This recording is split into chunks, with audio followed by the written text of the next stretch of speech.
So, Jesus is on his way to Jerusalem, where he's going to be crucified and raised again in 3 days. And on the way to Jerusalem, he actually explains this to his disciples. And then immediately after, James and John, the sons of Zebedee, they came to him and they asked for a special place of honor to sit at Jesus' right and left hands when he comes into his glory. Now, Jesus' response is actually kind of interesting. You see, we'll start with Mark 10, verse 42. And he says, "And Jesus called to them and said to them, 'You know that those who are considered rulers of the Gentiles lord it over them, and their great ones exercise authority over them.'" Now, to the disciples, this probably brings to mind the Roman rulers and the centurions, those who commanded many and were served by those they commanded. And then, yet, it continues on in verse 43, and Jesus says, "But it shall not be so among you, but whoever would be great among you must be your servant."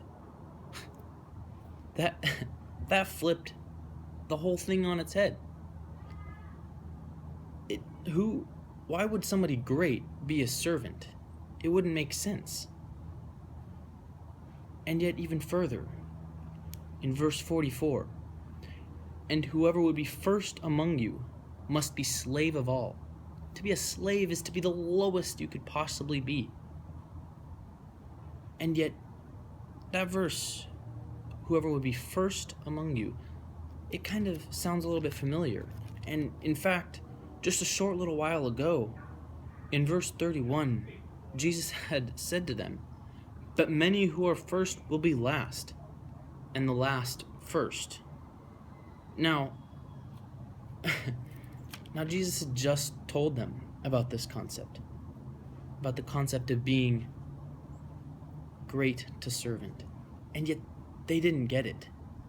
But thankfully for us, because then we get this amazing scene where it's really hashed out and easier for us to understand. The disciples were the ones closest to Jesus. So if they didn't get it, then it's obviously something kind of difficult. I mean, think about it in our own lives. If you have authority, you're not going to suddenly say, "Oh, I'm in charge," but then become a slave to that person. It wouldn't work. It doesn't make sense. And yet, it shouldn't have been that difficult for the disciples. As we see in verse 45, Jesus says, For even the Son of Man came not to be served, but to serve, and to give his life as a ransom for many." This is what Jesus has been doing the entire time the disciples have been with him. They've been witnessing him serve other people.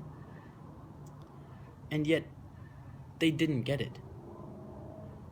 But the disciples, what they were trying to do, what it meant to be a disciple, is that they wanted to become just like Jesus. And in fact, now today as Christians, we're still disciples of Jesus. And so we want to be able to become just like Jesus. Now, we obviously cannot, but we still try to become like him.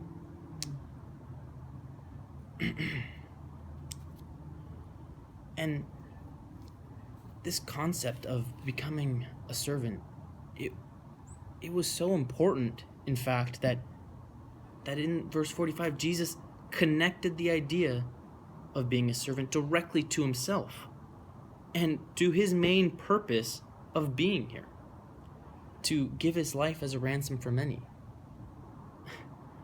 And now, if that doesn't motivate you to understand and accept this strange idea of going from great to least, I'm not sure what will.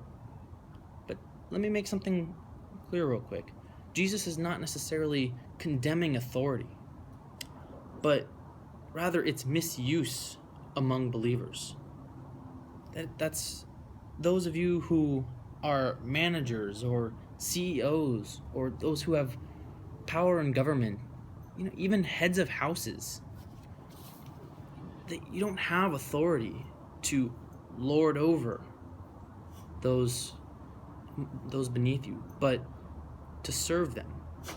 And that is to say, to lead them, not with your interest in mind, but rather with their best interests at mind. To serve them from your leadership, from your position of authority,